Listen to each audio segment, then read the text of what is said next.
رحمة الله قريب من المحسنين.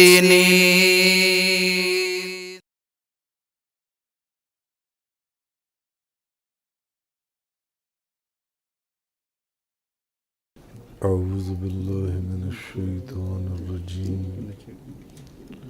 بسم الله الرحمن الرحيم.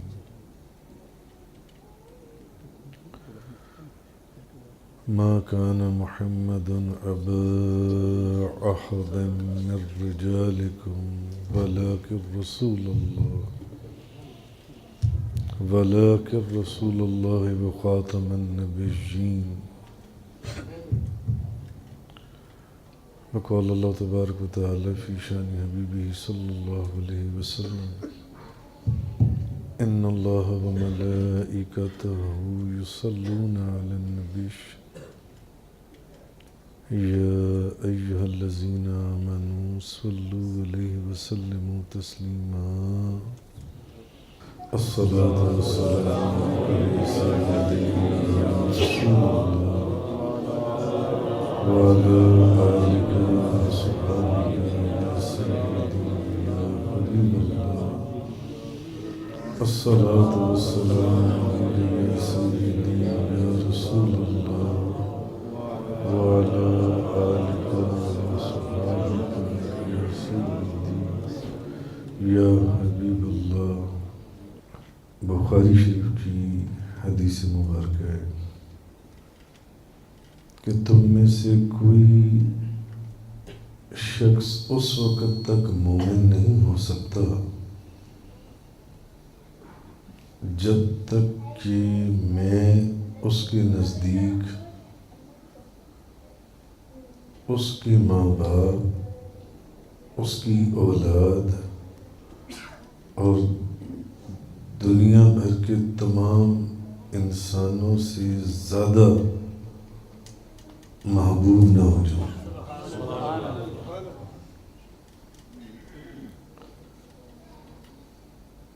کوئی اس وقت تک مومن نہیں ہو سکتا جب تک کہ اس کے دل میں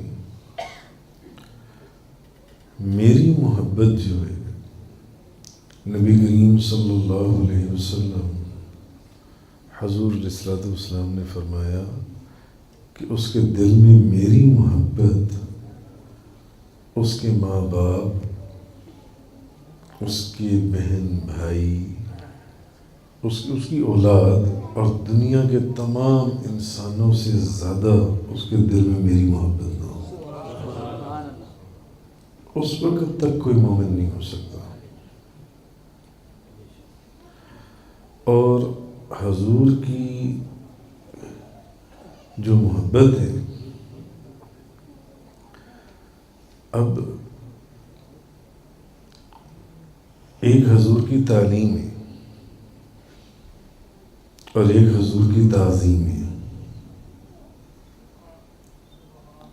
اور احادیث مبارکہ میں بے شمار ایسے واقعات ہمیں ملتی ہیں کہ حضور کی جو تعلیم ہے، نماز پڑھو، زکوٰۃ دو، رمضان کے روزے رکھو، حج کرو اور بے شمار عبادات، معاملات ساری جنسی. ایک ہے حضور کی تعلیم اور ایک ہے حضور کی تعظیم. اور صحابہ کرام اور احادیث مبارکہ میں جب آپ حضور کی سیرت کو دیکھتے ہیں تو آپ کو بے شمار ایسی جگہیں نظر آتی ہیں کہ جہاں حضور کی تعلیم سے بھی افضل حضور کی تعظیم نظر آتی ہے. سبحان اللہ. حضور کی تعظیم نظر آتی ہے. اور صحابہ کرام کی تو تعظیم کے انداز ہی بڑے عجیب تھے، کمال انداز تھے کہ حضرت نبی کریم صلی اللہ علیہ وسلم دنیا سے پردہ فرما گئے، مگر ایک جگہ سے، جہاں ایک جگہ پہلے درخت موجود تھا، نبی کریم صلی اللہ علیہ وسلم وہاں سے جھک کر گزرا کرتے تھے۔ حضرت عمر فاروق آپ سرکار کے پردہ فرمانے کے بعد بھی اب وہاں کوئی آڑ ایسی نہیں تھی، مگر پھر بھی جب بھی وہاں سے گزرتے تو سر جھکا کر گزرتے۔ حضرت عثمان غنی ذو النورین رضی اللہ تعالیٰ عنہ ایک جگہ پر وضو فرماتے تو وضو کرنے کے بعد بیٹھ کر مسکراتے اور ہنستے، تو صحابہ کرام پوچھتے دوست احباب کہ اے عثمان غنی ذو النورین، آپ کا یہاں پر ہنسنے کا کوئی تک سمجھ میں نہیں آتا؟ تو آپ فرماتے کہ میں نے نبی کریم صلی اللہ علیہ وسلم کو اس جگہ پر وضو کرتے ہوئے دیکھا، اور میں نے دیکھا کہ وضو کے بعد حضور مسکرا رہے تھے۔ تو میں تو اپنے محبوب کی وہ جو ادا ہے، اس ادا کو جو سے میں اس کو تازہ کر کے تو اپنی ان کی روح کی جلا تھی۔ صحابہ کرام تو تعظیم جو سی ہے نبی کریم صلی اللہ علیہ وسلم کی، جی خوشا مسجد و مدرسہ و خانقاہ کہ در بود کی لکال محمد، خوشا مسجد و مدرسہ و خانقاہ، نہ وہ مسجد مسجد ہے، نہ وہ مدرسہ مدرسہ ہے، نہ وہ خانقاہ خانقاہ ہے، جہاں پر رات اور دن نبی کریم صلی اللہ علیہ وسلم کے عشق اور محبت کی باتیں نہ ہوتی۔ سبحان اللہ، سبحان اللہ، کہ در بود کی لکال محمد، جہاں رات اور دن، نہ وہ مدرسہ ہے ہی نہیں، اور وہ مسجد بھی وہ مسجد ہے ہی نہیں جہاں روکا جائے کہ جی درود شریف بیٹھ کے نہیں پڑھنا، کھڑی ہو کر پڑھنا ہے، یا کھڑے ہو کر نہیں پڑھنا بیٹھ کر پڑھنا ہے، یا یہ نہیں پڑھنا وہ پڑھنا ہے، یا وہ نہیں پڑھنا یہ پڑھنا ہے۔ نہ وہ مدرسہ مدرسہ ہے، نہ وہ مسجد مسجد ہے، نہ وہ خانقاہ خانقاہ ہے، جہاں نبی کریم صلی اللہ علیہ وسلم کی رات اور دن محبت کی باتیں نہ ہوتی ہیں۔ جی حضور نبی کریم صلی اللہ علیہ وسلم کی محبت کی باتیں۔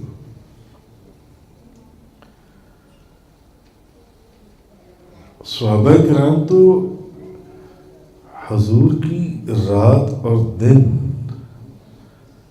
خدمت اور حضور کی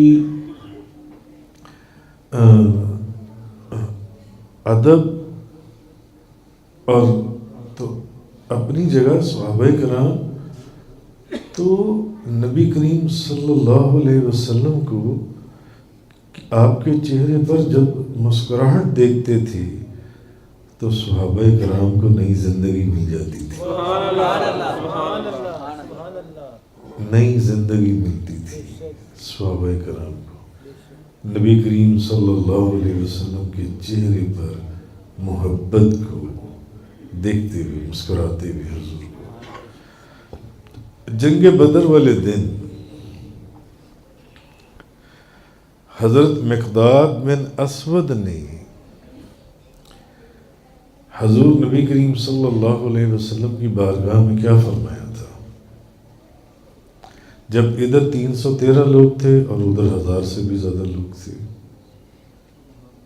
ادھر تیروں، تلواروں، بھالوں، گھوڑوں، اونٹوں، کھانے پینے کی چیزوں کی کثرت تھی، اور ادھر 313، نہ گھوڑے، نہ اونٹ، نہ تلواریں، نہ نیزے، نہ بھالے۔ جی تو اس وقت حضرت مقداد بن اسود نے، بخاری شریف کی حدیث مبارکہ ہے، انہوں نے اٹھ کر تمام لوگوں کے اندر انہوں نے حضور نبی کریم صلی اللہ علیہ وسلم، انہوں نے حضور سے کیا فرمایا؟ انہوں نے کہا یا رسول اللہ صلی اللہ علیہ وسلم، یا رسول اللہ، ہم آپ کے حضور وہ بات نہیں کہیں گے جو حضرت موسیٰ علیہ نبینا علیہ السلام کو ان کی قوم نے کہی تھی کہ اے موسیٰ، اب جب جنگ کا وقت آ گیا ہے ظالموں سے اور جابروں سے اور جنگ کے لیے نکلیں، تو اے موسیٰ آپ اور آپ کا رب جائیں اور جا کر دشمنوں سے لڑ لیں، ہم نے نہیں جانا لڑنے کے لیے، ہم جنگ میں آپ کے ساتھ نہیں ہیں۔ تو حضرت مقداد بن اسود نے نبی کریم صلی اللہ علیہ وسلم کی بارگاہ میں اٹھ کر یہ فرمایا کہ یا رسول اللہ، ہم آپ کی حضور وہ بات نہیں کہیں گے جو بات حضرت موسیٰ علیہ السلام کو ان کی قوم نے کہی تھی کہ آپ اور آپ کا رب جا کر لڑیں جنگ بدر والے دن۔ یا رسول اللہ، ہم آپ کی دائیں جانب سے، یا رسول اللہ ہم آپ کی بائیں جانب سے، یا رسول اللہ ہم آپ کے آگے سے، یا رسول اللہ ہم آپ کے پیچھے سے دشمنوں سے لڑیں گے، دشمنوں سے لڑیں گے۔ حضرت عبداللہ بن مسعود رضی اللہ تعالیٰ عنہ جو اس حدیث کے راوی ہیں، جو اس حدیث کے راوی ہیں، وہ فرماتے ہیں کہ میں نے دیکھا کہ جب حضرت مقداد بن اسود نے یہ بات کہی نا، تو حضرت مقداد بن اسود کی یہ بات سن کر جب انہوں نے کہا کھڑے ہو کر یا رسول اللہ ہم آپ کی دائیں جانب سے، بائیں جانب سے، یا رسول اللہ ہم آپ کے آگے سے، ہم آپ کے پیچھے سے دشمنوں سے لڑیں گے، ہم آپ کی خدمت میں وہ بات عرض نہیں کریں گے جو موسیٰ علیہ السلام کی قوم نے کہی تھی اپنے نبی کو، اپنے ہادی اور پیشوا کو کہ جاؤ تم اور تمہارا خدا جا کر جنگ کرے اور لڑے، ہم وہ بات نہیں کریں گے۔ ہم تو آپ کی جب آپ دائیں طرف دیکھیں گے تو دائیں طرف ہوں گے، جب آپ بائیں طرف دیکھیں گے تو بائیں طرف ہوں گے، جب آپ سامنے دیکھیں گے تو سامنے ہوں گے، جب آپ پیچھے دیکھیں گے تو پیچھے ہوں گے ہم آپ کے، یا رسول اللہ۔ تو حضرت عبداللہ بن مسعود فرماتے ہیں میں نے دیکھا کہ نبی کریم صلی اللہ علیہ وسلم کا چہرہ حضرت مقداد بن اسود کی بات سن کر چمکنے لگا اور دمکنے لگا۔ نبی پاک صلی اللہ علیہ وسلم کا چہرہ مبارک خوشی سے حضرت مقداد بن اسود کی بات کو سن کر چمکنے اور دمکنے لگا خوشی سے۔ تو حضرت عبداللہ بن مسعود فرماتے ہیں، اب دیکھیں صحابہ کرام کی محبت دیکھیں، حضرت عبداللہ بن مسعود فرماتے ہیں کہ میں سوچتا تھا کہ کاش جن الفاظ کے اوپر نبی کریم صلی اللہ علیہ وسلم تاجدار دو جہاں، شخص سوار لا مقام، مالک زمین و آسمان، روح کن فکان، سید السادات، جوہر کائنات، جان حیات، منبع فیوز و برکات، حضور پر نور، شافی یوم النشور، حبیب رب غفور، رسول خدا، شاہ خدا، نور خدا، احمد مجتبی، حضرت محمد مصطفیٰ صلی اللہ تعالیٰ علیہ وآلہ وسلم کا چہرہ مبارک خوشی سے چمکنے اور دمکنے لگا کاش یہ الفاظ اور کلمات میری زبان سے نکلے ہوتے، یہ کلمات میری زبان سے نکلے ہوتے، یہ الفاظ میری زبان سے نکلے ہوتے، کاش کہ میرے منہ سے کوئی ایسی بات نکلتی کہ حضور خوش ہو جاتے، تو میں اپنی ساری زندگی کی نیکیوں کے اوپر حضرت مقداد بن اسود کی اس بات کو بھاری سمجھتا ہوں، ساری زندگی کی نیکیوں کے اوپر ان کی اس بات کو میں بھاری سمجھتا ہوں۔ کاش یہ کلمات اور یہ الفاظ میری زبان سے نکلے ہوتے کہ نبی کریم صلی اللہ علیہ وسلم، وہ صحابہ کرام تھے،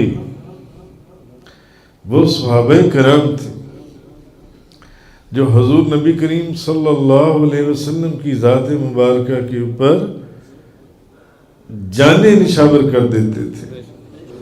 اعلیٰ حضرت نے کیا فرمایا؟ کروں تیرے نام پہ جان فدا، ایک جان کیا دو جہاں فدا، کروں تیرے نام پہ جان فدا، ایک جان کیا دو جہاں فدا، دو جہان سے بھی نہ جی بھرا،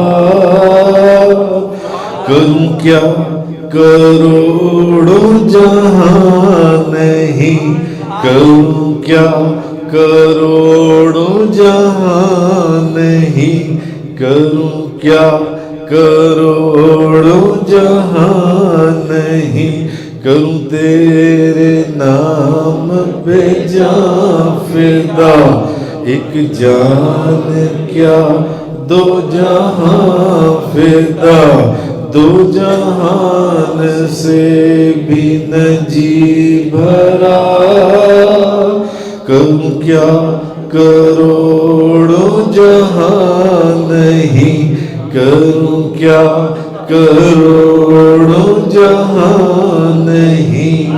صحابہ کرام نبی کریم صلی اللہ علیہ وسلم کی ایک ادا کے اوپر اپنی جانیں نچھاور کرنے کے لیے، اپنی جانیں خرچ کرنے کے لیے تیار ہوتے تھے صحابہ کرام، ایک اس کے لیے جن سے۔ مگر آج لوگ نبی کریم صلی اللہ علیہ وسلم کی بارگاہ میں خوش کرنا تو دور کی بات، ہمارے وزیر قانون نے کیا بیان دیا کہ قادیانی جو ہیں وہ بھی ہماری طرح مسلمان ہیں، قادیانی ہماری طرح مسلمان ہیں۔ یہ ہمارے وزیر قانون اسلامی جمہوریہ پاکستان، اس کا وزیر قانون یہ بیان دے رہا ہے، قادیانی مرزائی ہماری طرح مسلمان ہیں، ان کی بھی مسجدیں ہیں، ہماری بھی مسجدیں ہیں، وہ بھی نماز پڑھتے ہیں، ہم بھی نماز پڑھتے ہیں، وہ بھی روزے رکھتے ہیں، ہم بھی روزے رکھتے ہیں، ان کی اور ہمارے عقائد میں بڑا معمولی سا فرق ہے، معاذ اللہ استغفر اللہ من ذالک۔ جی وہ بھی ہماری طرح مسلمان ہیں، وہ بھی ہماری طرح مسلمان نظر آتے ہیں، جی وہ بھی تو نماز پڑھتی ہیں، وہ بھی تو روزے رکھتی ہیں، وہ بھی تو عبادت کرتی ہیں، جی وہ بھی تو مسجدیں ان کی اپنی مسجدیں بناتی ہیں، تو قادیانی جو ہیں یہ تو ہماری طرح مسلمان ہیں۔ مجھے بتائیے کیا ہر مسجدیں بنانے والا، کیا ہر نماز پڑھنے والا جو آپ کو نظر آ رہا ہو نماز پڑھتا ہے، روزہ رکھتا ہے، زکوٰۃ دیتا ہے، حج کرتا ہے، کیا یہ اس بات کی دلیل ہے کہ وہ مسلمان ہیں؟ ہاں، سلطان نور الدین زنگی رحمت اللہ علیہ رات سوئے تو خواب میں نبی کریم صلی اللہ علیہ وسلم حضور نے فرمایا نور الدین یہ دو بندے دیکھو. وہ دو بندے حضور نے دکھائی. فرمایا یہ دو بندے دیکھو, مجھے ان سے بچاؤ, ان دونوں بندوں سے مجھے بچاؤ. خواب سے آنکھ کھل گئی, خواب دیکھا ہے, پھر سو گئے, پھر سوئے تو پھر وہی خواب دیکھا, پھر اٹھے, پھر تہجد کے 2 نفل پڑھے, خواب سوچتے رہے, پھر سو گئے. تیسری دفعہ پھر سوئے تو پھر خواب میں نبی کریم صلی اللہ علیہ وسلم آ گئے. بھئی حضور نے نور الدین زنگی کو کیوں منتخب کر لیا؟ حضور نے فرمایا نور الدین میں نے تجھے یہ 2 بندے دکھائے ہیں, ان 2 بندوں کو مجھ سے دور کرو. آدھی رات کا وقت سلطان نور الدین زنگی نے فوراً اپنے وزیر کو بلایا. وہ بڑا دانا تھا. اس نے کہا میں نے آج رات 3 مرتبہ یہ خواب دیکھا ہے, بتاؤ میں کیا کروں. اس نے کہا فوراً صبح ہونے سے پہلے مدینہ منورہ کی طرف عازم سفر ہو جائیے, مدینہ طیبہ کی طرف سفر باندھ, اور ساتھ خوب تحفے تحائف مال دولت لے لی. ٹھیک ہے. پورا قافلہ صبح ہونے سے پہلے ریڈی. مدینہ طیبہ پہنچے. سلطان نور الدین زنگی وہاں کے گورنر کو بلایا. اس وزیر نے مشورہ یہ دیا کہ ایسا کریں کہ آپ اس کو کہیں کہ مدینہ شریف کے جتنے لوگ ہیں, کیونکہ بادشاہ خود آیا ہے تو وہ سب کو, کیونکہ وہ فقیر ہے نبی کریم صلی اللہ علیہ وسلم کے در کا, تو وہ مدینہ طیبہ کے لوگوں کو 2 اشرفیاں صدقہ انعام تحفے کے طور پر دینا پیش کرنا چاہتا ہے. سب لوگوں کو بلایا گیا. وزیر نے پوچھا کہ نبی پاک صلی اللہ علیہ وسلم نے خواب میں آپ کو جن 2 بندوں کو دکھایا ہے کیا آپ ان کو پہچان لیں گے؟ اس نے کہا ہاں, اگر وہ سامنے آ جائیں تو میں پہچان لوں گا. سب آتے چلے گئے. صبح سے لے کے شام ہو گئی, 1 2 3 سب مکمل ہو گئی. وہ 2 بندے تو ان میں نہیں تھے. گورنر مدینہ سے پوچھا, سلطان نور الدین زنگی نے بتاؤ اب کوئی اور باقی ہے؟ سوچا, پوچھا. انہوں نے کہا کہ جناب 2 بندے ابھی اور ہیں, مگر وہ 2 بندے کسی سے ملتے نہیں ہیں. اس نے کہا وہ کیوں؟ اس نے کہا اس لیے کہ وہ ہر وقت روزہ رکھتے ہیں, نمازیں پڑھتی ہیں, عبادت کرتی ہیں, اور صدقہ خیرات زکوٰۃ بڑی دیتی ہیں, اور جنت البقیع میں حاضری دیتے ہیں, اور مسجد قباء میں بھی جاتے ہیں, اور ساری رات عبادت کرتے ہیں, نمازیں پڑھتے ہیں, اور سارا دن لوگوں میں صدقہ اور خیرات کرتے ہیں. وہ کسی سے نہیں ملتے. اس نے کہا وہ مدینہ منورہ کے لوگ ہیں؟ اگر نہیں مدینہ منورہ کے نہیں ہیں, کچھ عرصہ ہوا ہے وہ لوگ مدینہ منورہ میں آئی ہیں. سلطان نور الدین زنگی نے کہا ان دونوں کو بلا لاؤ.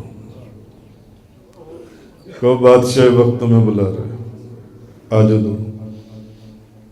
جیسے وہ دونوں بندے آئے, نور الدین زنگی نے جب دیکھا اس نے کہا یہی دونوں بندے ہیں جو مجھے خواب میں نبی کریم صلی اللہ علیہ وسلم نے دکھائے تھے. اس نے کہا یہی دونوں بندے ہیں. اس نے کہا ان کو پکڑ لو, یہیں پر پکڑ لیا. اس نے کہا چلو ان کا گھر کہاں پر ہے؟ انہوں نے کہا جی یہ نبی پاک صلی اللہ علیہ وسلم کی محبت میں انہوں نے بالکل روضہ رسول کے ساتھ والی دیوار کے ساتھ جو رباط ہے وہ لیے کرائے پہ, یہ وہاں رہتی ہیں. اس نے کہا چلو وہاں پر ان کے گھر کے اندر گیا. سلطان نور الدین زنگی خود اندر گیا گھر کے اندر. یہ بھی نہیں کہ ملازموں کو یا سپاہیوں کو یا عملے کو بھیج دیا, خود گیا. اس نے جا کے سارے گھر کی تلاشی لی اپنے لوگوں کے ساتھ, کچھ نظر نہ آیا. اخیر اس کو ایک جگہ پر زمین کے نیچے کچھ محسوس ہوا, تختے کے نیچے. اس نے کہا یہ تختہ اور یہ غالیچہ, یہ قالین اٹھاؤ یہاں سے. جب وہ اٹھایا تو اس کے نیچے ایک سرنگ, اور سرنگ جا رہی تھی نبی کریم صلی اللہ علیہ وسلم کے روضہ مبارک کی طرف۔ اس نے کہا پکڑ لو ان کو۔ اس نے کہا بتاؤ یہ کیا کر رہے تھے؟ بہت مارا پیٹا، تب جا کر انہوں نے زبان کھولی۔ اس نے کہا ان کے ہاتھ کاٹ دو، ہاتھ کاٹ دیا، پاؤں کاٹ دو، پاؤں کاٹ دیا۔ اس نے کہا بولو کہاں سے آئی ہو، کس نے بھیجا؟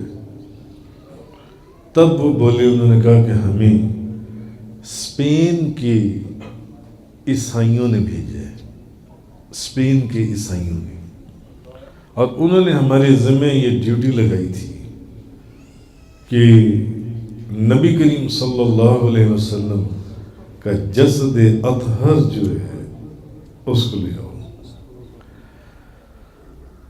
تو وہ سارا دن وہ کرتے تھے، لوگوں میں صدقہ اور خیرات کرتے تھے، مسجد قباء میں جاتے تھے، جنت البقیع میں جاتے تھے، اور راتوں کو لوگوں کو بتاتے تھے کہ ہم عبادت کرتے ہیں، نفل پڑھتے ہیں۔ جی تو دیکھنے میں تو وہ عبادت کرتے تھے، روزے بھی اور ہر وقت روزے سے ہوتے تھے، روزے سے ہوتے تھے کہ ہم روزے دار ہیں، ہم کچھ نہیں کھاتے،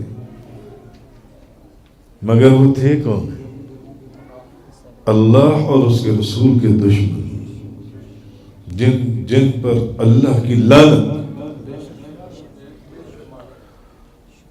اور اسی دن وہ سرنگ، جس دن سلطان نور الدین زنگی مدینہ طیبہ میں پہنچتا ہے، وہ سرنگ کھودتے کھودتے، جس میں سے ایک دو بندے اندر جا سکتے ہیں نیچے سے، وہ نبی کریم صلی اللہ علیہ وسلم کی بے مثل اور بے مثال پاؤں مبارک تک پہنچ چکے ہوئے تھے، اور پاؤں مبارک کا انگوٹھا مبارک دکھائی دے رہا تھا نبی پاک صلی اللہ علیہ وسلم۔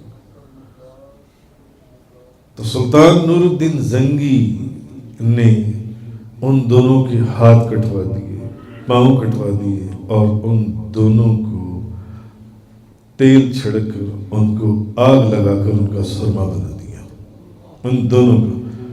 اور پھر سلطان نور الدین زنگی نے اپنے وزیر سے مشورہ کر کے نبی پاک صلی اللہ علیہ وسلم کے روضے کے چاروں طرف سیسا پلائی ہوئی دیوار کھڑی کر دی، جو آج بھی اندر نیچے موجود ہے، جو آج بھی اندر نیچے موجود ہے۔ اور سلطان نور الدین زنگی بڑا رویا، بڑا رویا، بڑا رویا، کہنے لگا یا رسول اللہ صلی اللہ علیہ وسلم، یہ کام تو آپ کسی اور سے بھی لے سکتے تھے، مگر ایک مجھے ہی چنا آپ نے، مجھے چنا۔ نبی کریم صلی اللہ علیہ وسلم، دنیا میں حضور کے لاکھوں کروڑوں خادم اور نوکر غلام موجود ہیں، آپ نے مجھے چنا۔ بڑا رویا سلطان نور الدین زنگی، بڑا رویا۔ اور بزرگوں نے لکھا ہے کتابوں کے اندر کہ سلطان نور الدین زنگی کو یہ جو نعمت اور دولت حاصل ہوئی کہ نبی پاک صلی اللہ علیہ وسلم نے سلطان نور الدین زنگی کو کیوں چنا اس کام کے لیے، اس عظیم کام کے لیے، یہ قیامت تک کے لیے ایک اپنی جگہ پر منفرد کام تھا، کیوں چنا؟ اس لیے کہ سلطان نور الدین زنگی حکومت کے سارے کام کاج دیکھنے کے باوجود بلا ناغہ 24,000 مرتبہ درود پڑھا کرتا تھا۔ سبحان اللہ، نعرہ تکبیر، نعرہ رسالت، نعرہ رسالت۔ بلا ناغہ 24,000 مرتبہ درود پڑھتا تھا سلطان نور الدین زنگی۔ یہ اس درود شریف پڑھنے کی برکت تھی جو نبی کریم صلی اللہ علیہ وسلم نے سلطان نور الدین زنگی کے ذمہ میں یہ بات لگائی جان سے۔ جی تو کہنے کی بات یہ ہے کہ کیا وہ نمازیں نہیں پڑھتے تھے؟ بظاہر تو دیکھنے میں انہوں نے کیا کہا؟ انہوں نے کہا سلطان کو کہ وہ ملتے نہیں ہیں، وہ تو نمازیں پڑھتے ہیں، وہ تو روزے رکھتے ہیں، ساری رات عبادت کرتے ہیں، سارا دن لوگوں میں صدقہ اور خیرات کرتے ہیں، جہاں کوئی نیکی کا کام ہوتا ہے وہاں پر اپنے پیسے دے دیتے ہیں۔ اور ان کے پیچھے جون سے کون ہے؟ اسپین کی گورنمنٹ تھی، اسپین کے نصارہ اور عیسائی تھے جون سے۔ جی تو تو ہمارا وزیر قانون جو ہے وہ یہ کہتا ہے کہ قادیانیت، قادیانی، مرزائی جو ہیں یہ بھی ہماری طرح مسلمان ہیں، ان کی بھی مسجدیں ہیں، ہماری بھی مسجدیں ہیں، یہ بھی نماز پڑھتی ہیں، ہم بھی نماز پڑھتی ہیں، یہ بھی روزے رکھتی ہیں، ہم بھی روزے رکھتے ہیں۔ میں نے اس کا ایک انٹرویو سنا، وہ سما ٹی وی کے اندر ندیم ملک کو انٹرویو دے رہا تھا جی، کہ یہ بھی روزے رکھتی ہیں، ہم بھی روزے رکھتے ہیں، یہ بھی نمازیں پڑھتی ہیں، ہم بھی نمازیں، ان کے اور ہمارے عقائد میں کیا فرق ہے؟ بڑا معمولی سا، یہ بھی ہماری طرح مسلمان ہیں، یہ بھی ہماری طرح مسلمان ہیں جی۔ وہ صحابہ کرام تھے جو نبی کریم صلی اللہ علیہ وسلم کی ذات مبارکہ کے اوپر سب کچھ خرچ کر دیتے تھے، سب کچھ خرچ کر دیتے تھے۔ قدر نبی دائے کی جانن دنیا دار کمینے، قدر نبی دائے کی جانن دنیا دار کمینے، قدر نبی دا جانن والے سوے وچ مدینے، قدر نبی دا جانن والے سوے وچ مدینے۔ پوچھے نا حضرت عبداللہ بن مسعود سے جا کر کوئی کہ جو تڑپتے تھے صرف اس بات پر کہ کاش یہ الفاظ میری زبان سے نکلے ہوتے جس پر نبی کریم صلی اللہ علیہ وسلم خوش ہو گئے اور آپ کا چہرہ چمکنے اور دمکنے لگا۔ قدر نبی دائے کی جانن دنیا دار کمینے، قدر نبی دا جانن والے سو گئے وچ مدینے، قدر پھلاں دا بلبل جانے صاف دماغاں والی، قدر پھلاں دا گد کی جانے مردے کھاون والی، قدر پھلاں دا گد کی جانے مردے کھاون والی، قدر پھلاں دا گد کی جانے۔ ہاں تم صبح شراب پیتے ہو، رات کو زنا کرتے ہو، ہر قسم کی چوری کرتے ہو اور رشوت لیتے ہو، اور نبی کریم صلی اللہ علیہ وسلم کے گستاخوں کو اپنا، ہاں حضور کے دشمنوں کو اپنا بھائی کہتے ہو۔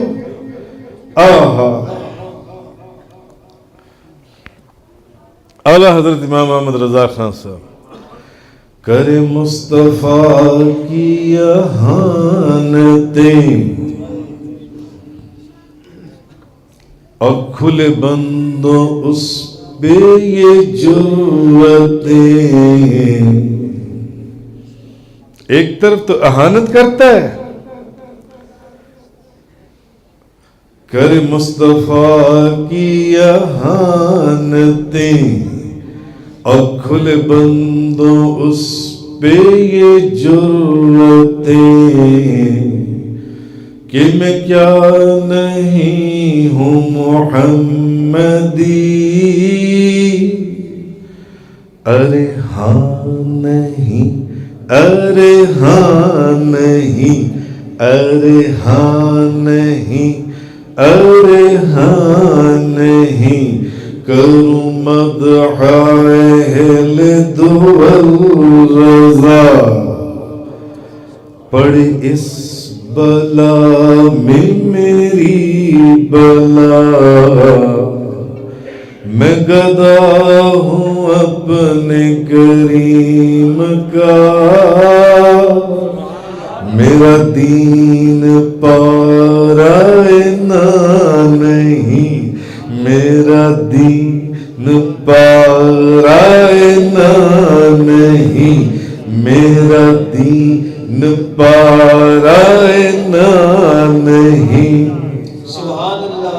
بس جو نبی کریم صلی اللہ علیہ وسلم نے فرما دیا سب تسلیم خواہ۔ آپ دیکھیے ہمیں ہمارے عقائد کا پتہ ہونا چاہیے۔ 7 سپتمبر 1974 دستور پاکستان باب number 15 article number 260 clause number 3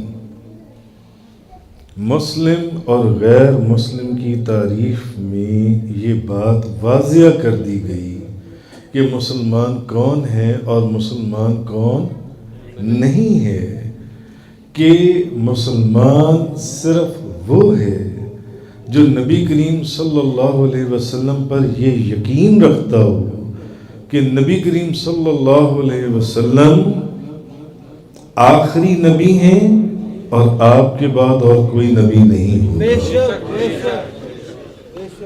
آپ کے بعد اور کوئی نبی نہیں ہوگا۔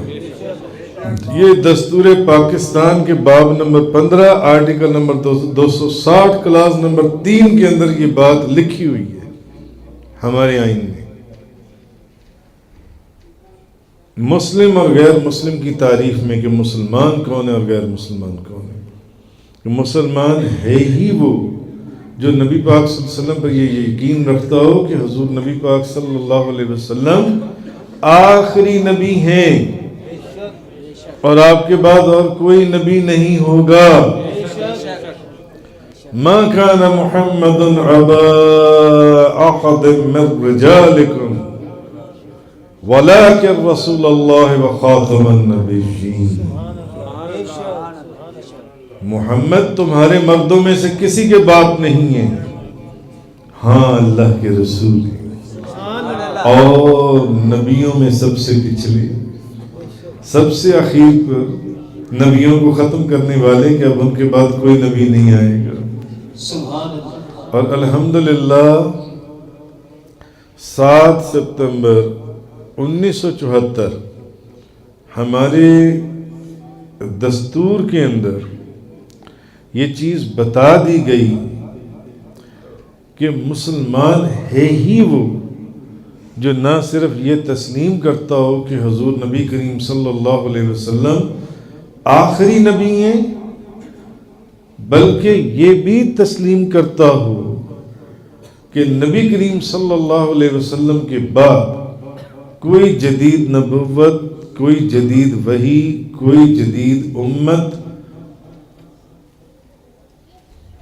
نبوت کی کوئی بھی صورت بھلے وہ ذلی ہو یا بروزی ہو وہ نہیں آ سکتی، وہ نہیں آ سکتی،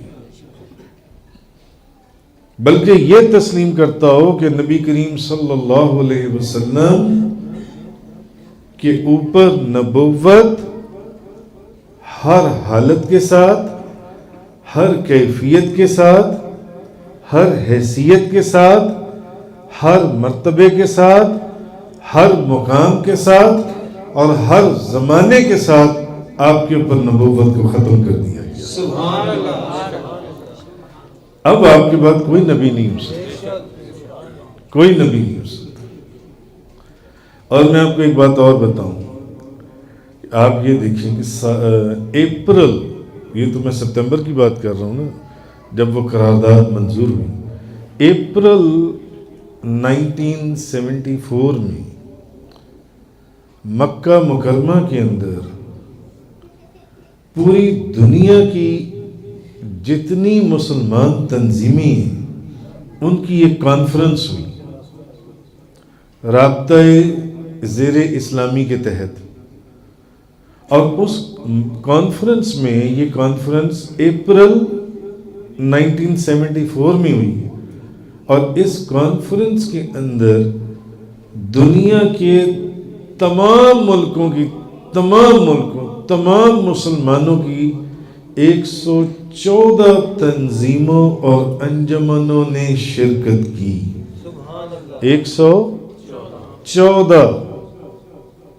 114 اسلامی تنظیموں نے اور انجمنوں نے اس کے اندر، یہ جو مکہ مکرمہ میں کانفرنس ہوئی، اس میں شرکت کی، اور تمام مسلمانوں کے علماء کی طرف سے اور تمام مسلمانوں کی اسلامی تنظیموں کی طرف سے مکمل طور پر، متفقہ طور پر اس چیز کا فیصلہ صادر کر دیا گیا اس کانفرنس کے اندر کہ قادیانیت جو ہے، قادیانیت جس کے پیروکار اپنے آپ کو دھوکہ دہی اور بے ایمانی سے اسلام کا ایک فرقہ کہتی ہیں، دنیا بھر کے مسلمانوں کی اسلامی تنظیموں اور علماء نے متفقہ طور پر یہ فیصلہ صادر کیا کہ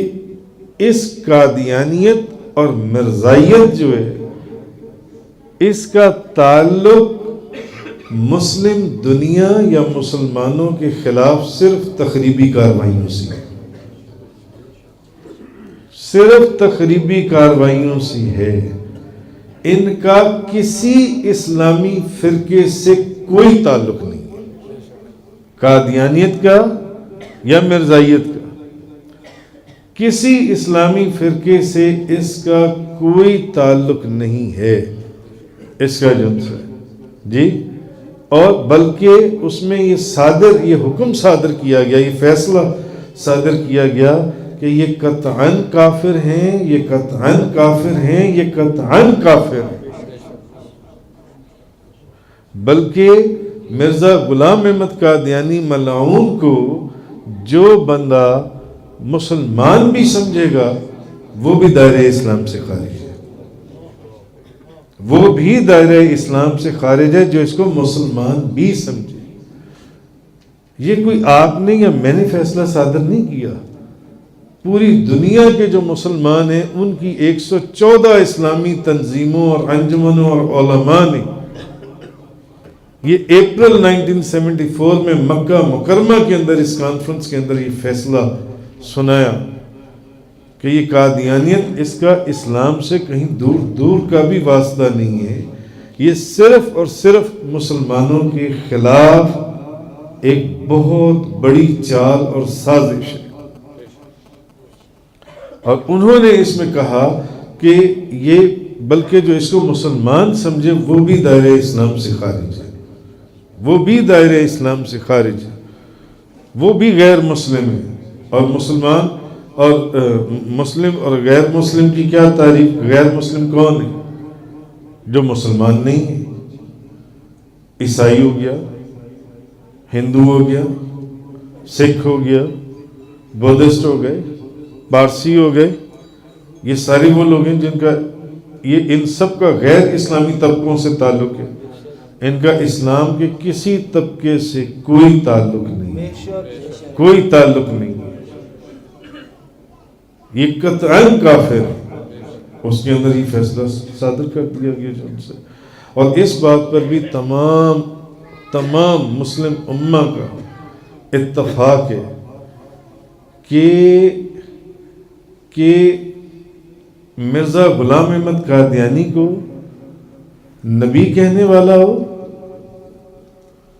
یا معاذ اللہ نبی کہنے والا ہو یا اپنا مصلح کہنے والا ہو، دونوں دائرہ اسلام سے خارج ہیں، دونوں دائرہ اسلام سے خارج ہیں، کیونکہ ایک ہے قادیانی مرزائی اور ایک ہے قادیانی مرزائی لاہوری۔ قادیانی مرزائی اور قادیانی لاہوری میں فرق کیا ہے؟ قادیانی مرزائی وہ ہے جو معاذ اللہ اپنی زبان سے مرزا غلام احمد کو نبی مانتا ہے، اپنی زبان سے اس کو نبی کہتا ہے، اور قادیانی مرزائی لاہوری گروپ جو ان سے ہے وہ کہتا ہے کہ ہم اس کو نبی نہیں کہتے، ہم تو اس کو اپنا ایک مصلح مانتے ہیں، ہم اس کو اپنا مبلغ مانتے ہیں، ہم اس کو اپنا ایک پیشوا مانتے ہیں، ہم اس کو مثل امام مہدی کے مانتے ہیں، ہدایت دینے والا۔ اور تمام مسلم امہ کا اس بات پر اتفاق ہے کہ جو بندہ اس کو مسلمان مانے گا یا نبی تو دور کی بات، نبی اور نبوت، اس کو مسلمان ماننے والا بھی دائرہ اسلام سے خارج ہے، وہ مسلمان نہیں ہے، وہ مسلمان نہیں ہے۔ اور آپ دیکھیں ہمارا وزیر قانون کیا بیان دیتا ہے، وہ کہتا ہے کہ یہ بھی تو نمازیں پڑھتی ہیں، یہ بھی تو روزے رکھتی ہیں، یہ بھی تو حج زکوٰۃ کرتی ہیں، ان کی بھی مسجدیں، ان کے عقائد اور ہمارے عقائد۔ ہاں اور پھر اس کے بعد اپنے آپ کو نبی کریم صلی اللہ علیہ وسلم کی امت سے منسوب کر دینا.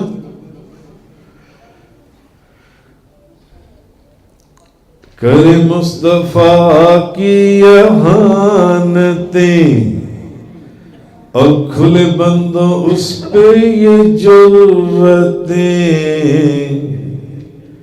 کہ میں کیا نہیں ہوں محمدی.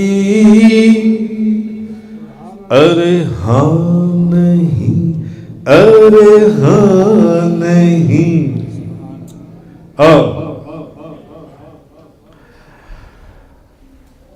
کلمد ہے لدول رضا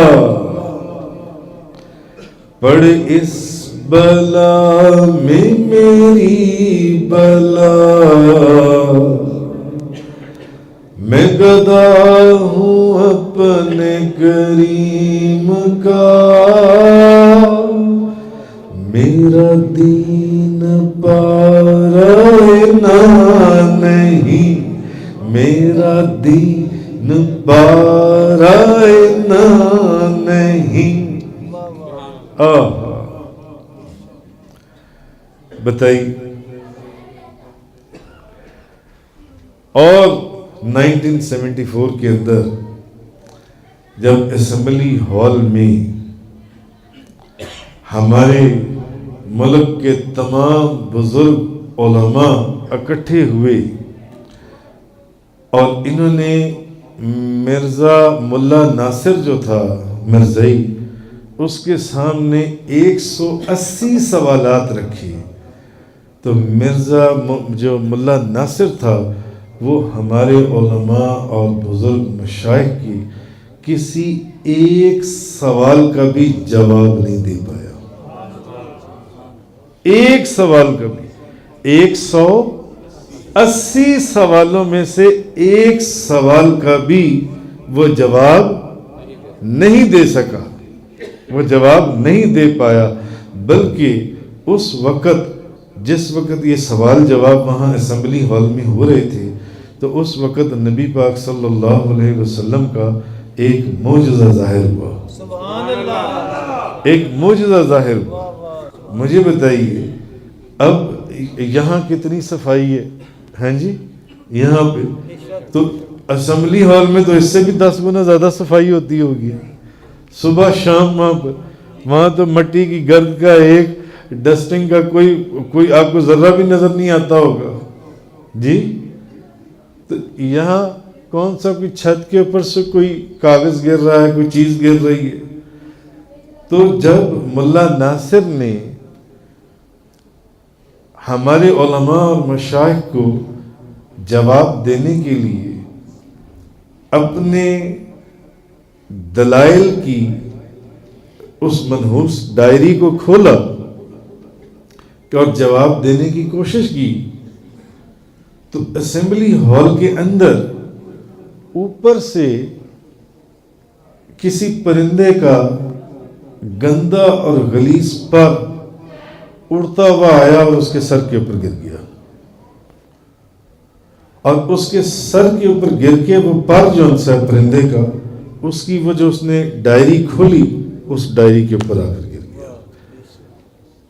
اس ڈائری کے اوپر آ کر گر گیا اور کتابوں کے اندر لکھا ہے، اور جو چشمدید گواہ ابھی بھی موجود ہیں وہ کہتے ہیں کہ اس ایک پر کے اندر ایسی کون سی غلاظت تھی جو اوپر چھت سے گرا کہ اس پر کی غلاظت کی وجہ سے جب اس نے وہ ڈائری کھولی اور اپنے دلائل دینے کی اس نے کوشش کی اور اس کے سر پر گرا، پھر ڈائری کے اوپر گرا، اس کی بدبو اور سمیل کے ساتھ، گندی بو کے ساتھ سب لوگوں نے وہاں پر اپنے ناک پکڑ لیے جو ان سے.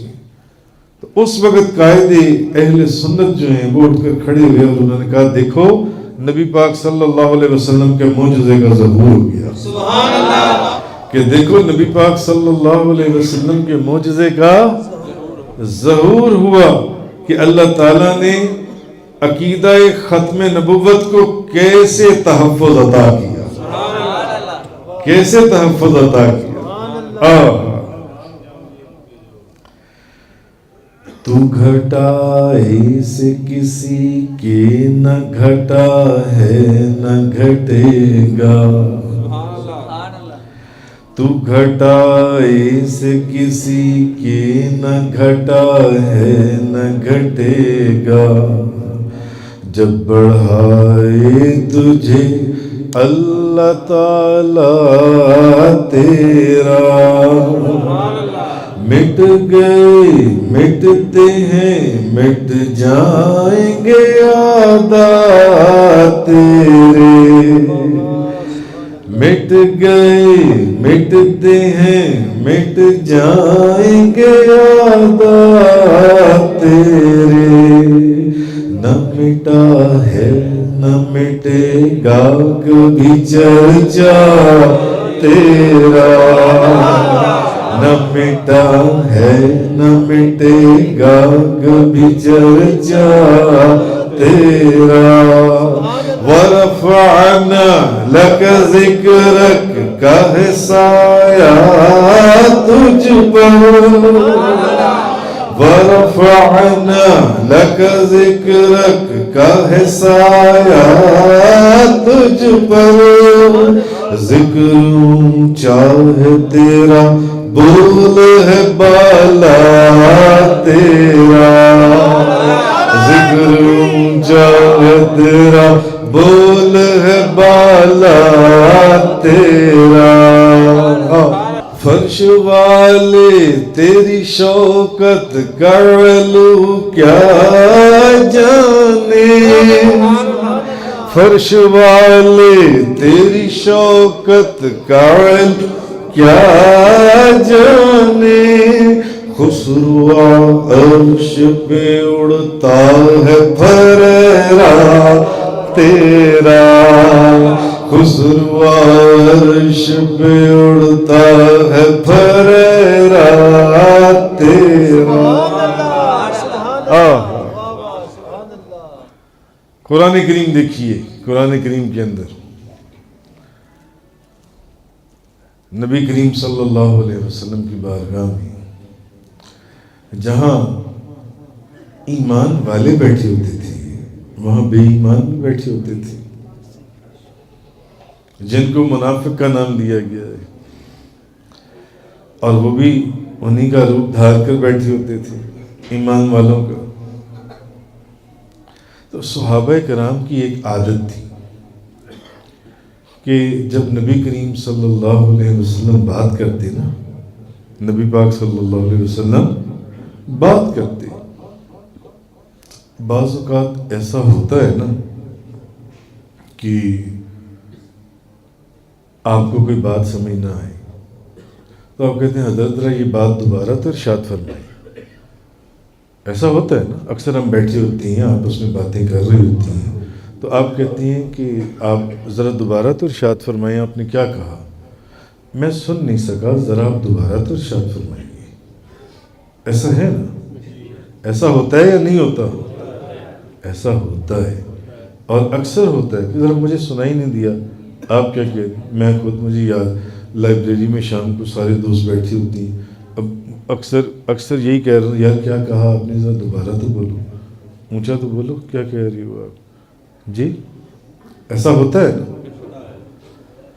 تو وہاں نبی کریم صلی اللہ علیہ وسلم کی بارگاہ میں صحابہ کرام آپ کو جب کوئی ایسی مشکل درپیش ہوتی کہ حضور باتیں کر رہے ہیں، کوئی بات سمجھ میں نہیں آئی، تو اس بات کو دوبارہ سننے کے لیے ان کا طریقہ تھا، وہ کہتے تھے راعنا یا رسول اللہ، یا رسول اللہ ذرا یہ جو آپ نے جملہ ارشاد فرمایا ہے ذرا اس کو دوبارہ ارشاد فرما دیں۔ آپ کیا فرما رہے تھے؟ یعنی ہم سن نہیں سکے، ہمیں سمجھ نہیں آئی، آپ ذرا یہ جملہ دوبارہ ارشاد فرما دیں، راعنا۔ تو نبی پاک صلی اللہ علیہ وسلم وہ جملہ دوبارہ ارشاد فرما دیتے، حضور دوبارہ ارشاد کر بتا دیتے، وہ جملہ بول دیتے۔ تو اب انہی کے اندر منافق بھی تھے، اور مدینہ مکہ مکرمہ میں مشرکین کی کثرت تھی اور مدینہ منورہ میں یہودیوں کی کثرت تھی۔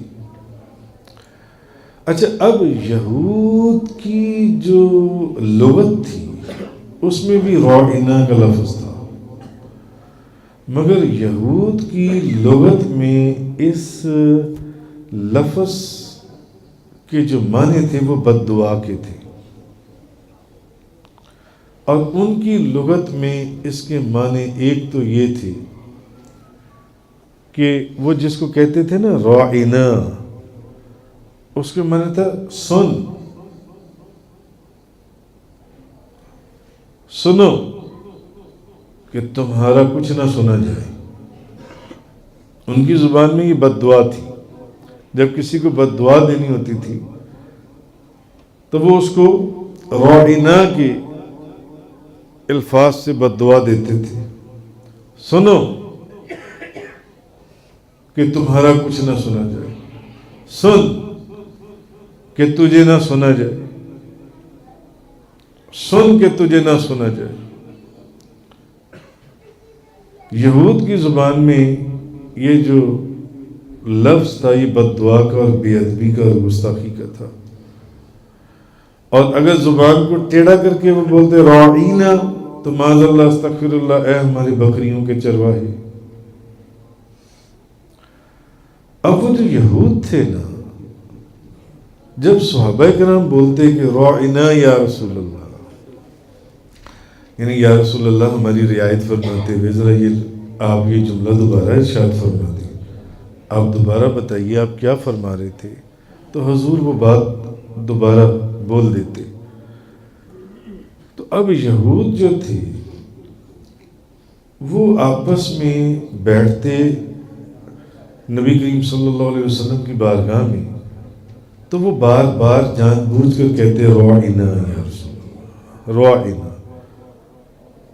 اصل میں وہ یہ نہیں کہتے تھے کہ ہمیں یہ بات دوبارہ سننی ہے، بلکہ وہ بد دعا یا وہ اس لفظ کو معاذ اللہ استغفر اللہ ایک گالی کے طور پر استعمال کرتے تھے۔ وہ یہ لفظ استعمال کرتے تھے۔ حضور کے ایک صحابی تھے حضرت سعد بن معاذ رضی اللہ تعالیٰ عنہ، ان کو یہود کی جو لغت تھی، یہود کی ڈکشنری کے اوپر پورا عبور تھا۔ انہوں نے جب دیکھا نا کہ یہود اس طرح کی یہ بکواس کرتے ہیں، وہ سمجھ گئے کہ یہ بات سننے کے لیے نہیں کہہ رہی، یہ مذاق اڑا رہی ہیں۔ انہوں نے جب یہ دیکھا حضرت سعد بن معاذ نے، تو انہوں نے ان یہود کو کھڑا کر لیا، اور پہلی بات تو انہوں نے یہ کہی، انہوں نے کہا خدا کی تم پر لعنت ہو، اور سنو اگر آج کے بعد تم لوگوں نے رائنا کا لفظ بولا تو میں تمہاری گردن کاٹ دوں گا۔ تو وہ جو یہود تھے وہ حضرت سعد بن معاذ کو کہنے لگے ہمیں کیوں منع کرتے ہو، یہ تو تم لوگ بھی یہی لفظ بولتے ہو، صحابہ کرام بھی، تم لوگ بھی تو یہی لفظ بولتے ہو۔ تو اس وقت اللہ تبارک و تعالیٰ نے یہ آیہ کریمہ نازل فرمائی، یا ایھا الذین آمنوا لا تقولوا رائنا، اے ایمان والو سنو، بھلے یہ لفظ بولنا جائز ہے تمہاری زبان میں، مگر جس لفظ کے دو معنی نکلتے ہوں یا بے ادبی کا ہلکا سا شبہ بھی پایا جاتا ہو، وہ لفظ جو تمہاری ڈکشنری میں جائز ہے مگر معنی کسی اور زبان میں بھی رکھتا ہے، اس لفظ کو بھی میرے معبود کی بارگاہ میں آئندہ نہ بھولنا۔ سبحان اللہ۔ حضرت سعد بن معاذ نبی کریم صلی اللہ علیہ وسلم کے غلام تھے، وہ یہ کیسے دیکھ سکتے تھے کہ نبی کریم صلی اللہ علیہ وسلم کے اوپر ان کے سامنے کوئی بیٹھ کر بھونکے اور وہ خاموش ہو جائیں اور منافقوں کی فہرست میں چلے جائیں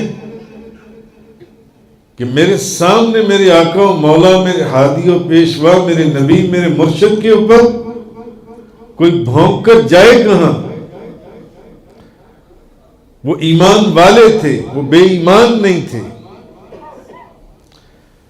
انہوں نے کہا میں تمہاری گردن کاٹ دوں گا، آج کے بعد یہ لفظ نہ بولنا۔ اور جب انہوں نے کہا یہود نے کہ یہ تو تم بھی بولتے، تو تب یہ آیت نازل ہوئی، یا ایھا الذین آمنوا لا تقولوا رائنا، آئندہ رائنا کا لفظ نہ بولنا۔ اللہ پاک نے کیا فرمایا؟ اگر بولنا ہی ہے توقولوا انظرنا، اگر بولنا ہی تو کہنا انظرنا، انظرنا واسمعوا وللکافرین عذاب علیم۔ پہلے کیوں نہیں سنتے؟ پہلے ہی غور سے سنا کرو، پہلے غور سے سنا کرو کہ تمہیں کہنا انظرنا بھی نہ کہنا پڑے۔ کیوں میرے محبوب کو تکلیف دیتے ہو بار بار کہ محبوب یہ ذرا بات تو دہرائی؟ جی کیوں تکلیف دیتے ہو؟ لیکن اگر کہنا ہو تو پھر ایمان والوں کو کیا کہا کہ رائنا نہ کہنا، انظرنا کہہ دینا۔ سبحان اللہ، کیا کہہ دینا؟ انظرنا۔ یا رسول اللہ انظر حالنا، یا رسول اللہ انظر حالنا۔ کیسا پیارا کلمہ، روح کو جان ملتی ہے۔ یا رسول اللہ انظر حالنا، یا حبیب اللہ اسمع قولنا، یا رسول اللہ انظر حالنا، یا حبیب اللہ اسمع قولنا، اننا فی بحر ہم مغرق، خذ یدی سہلنا اسکولنا، یا رسول اللہ انظر حالنا، یا حبیب اللہ اسمع قولنا۔ یا رسول اللہ مجھ پر نظر کرم، نظر عنایت فرماتے ہوئے میری باتوں کو بھی سماعت فرما لے۔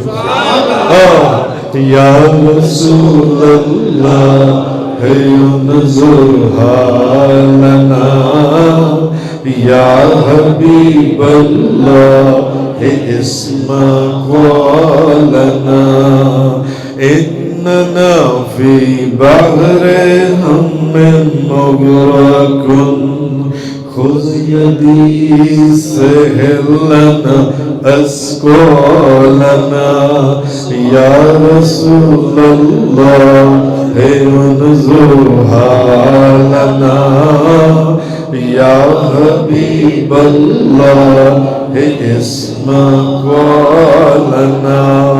نبی کریم صلی اللہ علیہ وسلم جس دن مدینہ طیبہ میں 3 دن مسجد قباء کے قریب ایک مقام کے پر رہنے کے بعد جب مدینہ منورہ میں داخل ہوئے تو مسلم شریف اٹھا کر دیکھیں، گھروں کی چھتوں پر، دیواروں کے اوپر، گلیوں کے اندر عورتیں، مرد، بچے، بوڑھے دوڑتے تھے، یا محمد یا رسول اللہ کے نعرے لگاتے تھے۔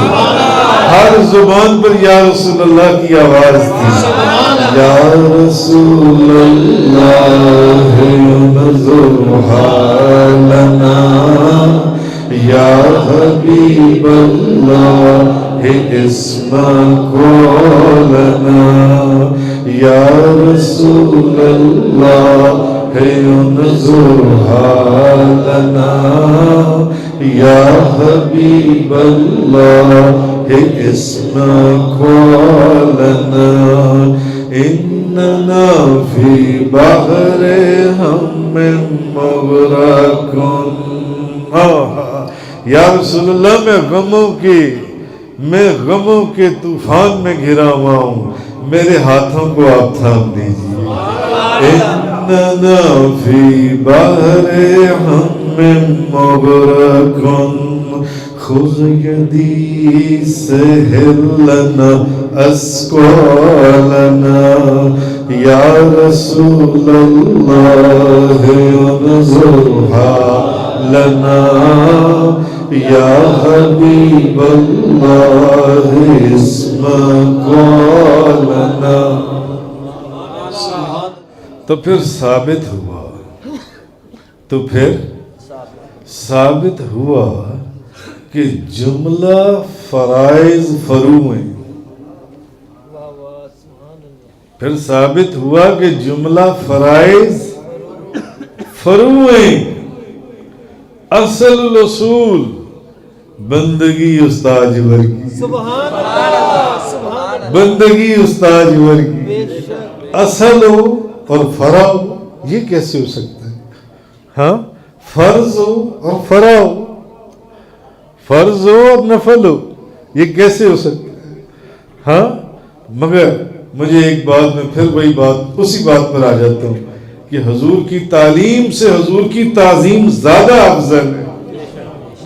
نماز فرض ہے، روزہ فرض ہے، زکوٰۃ فرض ہے، حج فرض ہے، عبادتیں جو آپ لوگ کرتے ہیں جی، مگر آپ مجھے ایک بات بتائیے، اگر کسی کے دل میں معاذ اللہ حضور کی محبت نہیں ہے، وہ ایک نماز چھوڑ کے لاکھوں نمازیں پڑھ لے، وہ ایک حج چھوڑ کے 100 حج کر لے، وہ ساری عمر روزے رکھتا رہے، کیا اس کے روزے قبول ہو جائیں گے؟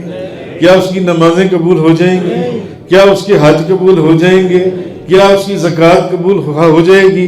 اس کی زکوٰۃ بھی اس کے منہ پر مار دی جائے گی، اس کے حج بھی اس کے منہ پر مار دیے جائیں گے، اس کے روزے بھی اس کے منہ پر مار دیے جائیں گے، اس کی نمازیں بھی اس کے منہ پر مار دی جائیں گی، اس کی نمازیں اس کو جنت میں لے کے جائیں گی، اس کی نمازیں اس کو دوزخ میں لے کے جائیں گی، اس کے روزے اس کو دوزخ میں لے کے جائیں گے، اس کا حج اس کو دوزخ میں لے کے جائے گا۔ اصل چیز سمجھنے کی یہ ہے کہ میرے حضور قبلہ عالم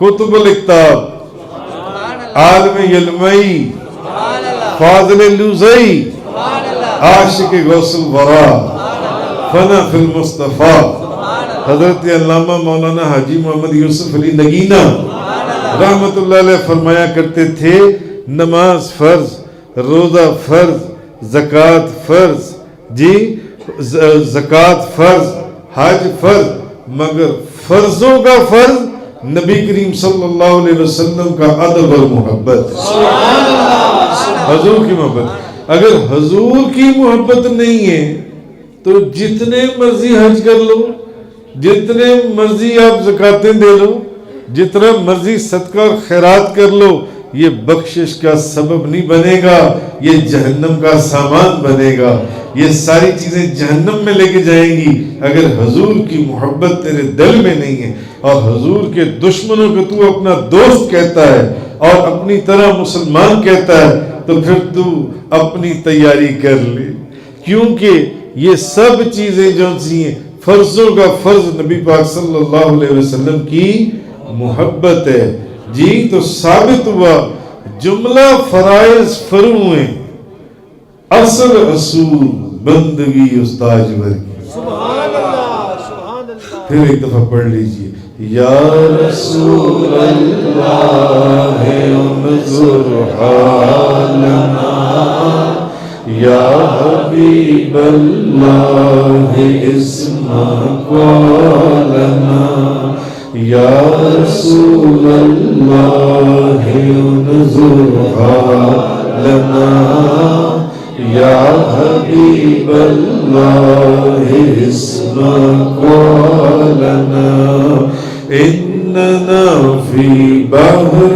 هم مغرق خذ يدي سهل لنا أسفارنا يا رسول الله انظرها لنا يا حبيب الله اسمع قولنا. اللہ تعالیٰ مجھے حق بیان کرنے اور آپ کو حق سننے، سمجھنے اور اس پر عمل کرنے کی توفیق عطا فرمائے. وآخر دعوانا